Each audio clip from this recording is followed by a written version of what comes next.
are eternal truths, really, really deep, that has been hidden from humanity for millennia. This is what they don't want you to know. The real law of attraction and how to apply it in your life. Many people will be familiar with the New Age variants of the so-called law or laws of attraction. And this is going to differ quite widely from what people have heard in the New Age community, in the New Age movement regarding what the law or laws of attraction are. These are the real laws of attraction you're going to be hearing today and hopefully understanding today. Human beings everywhere say that they want certain things in their life. And they say that they want certain things to be present for all humanity. We say we want certain conditions to be present for ourselves and our species as a whole. And we say we want things such as happiness, health, peace, prosperity, freedom, etc.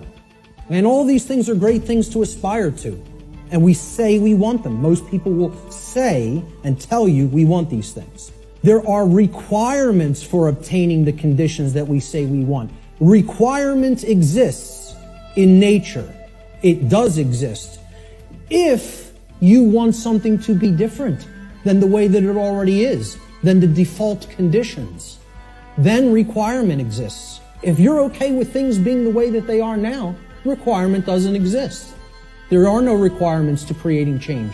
You just accept the default conditions the way they are now and go on with your existence and accept it's going to be this way and possibly get worse. But if you want real change to happen, requirements exist. And this is what many New Age teachers will not tell you, or they'll outright deny that requirements exist for creating real change. Specific requirements exist in order for human beings to obtain the conditions that they say they want. If the requirements for obtaining those conditions are not met, those conditions do not just magically manifest by magical means automatically. That's not how it works. This is a key concept to understand. We need to know certain things. Knowledge is required. Knowledge. Knowledge that will spur us to action. That's what's required. This knowledge is occulted, meaning hidden.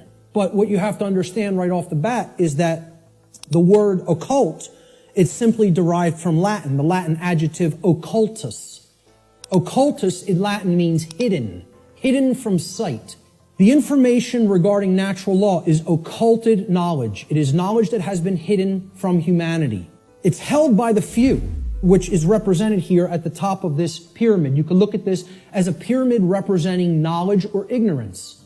At the top of the pyramid, you have knowledge. The higher you go in the pyramid, the more knowledge.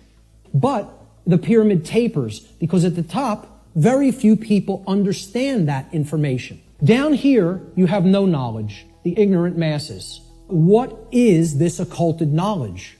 Occult knowledge constitutes two things.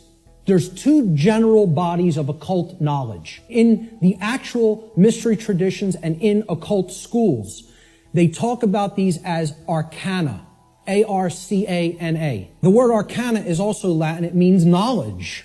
It means it's dealing with the individual units of consciousness, the human psyche. The first major body of occult knowledge constitutes knowledge of human consciousness, how it works, how it operates, what our motivations are. The second body of occult knowledge is called the greater arcana or the major arcana.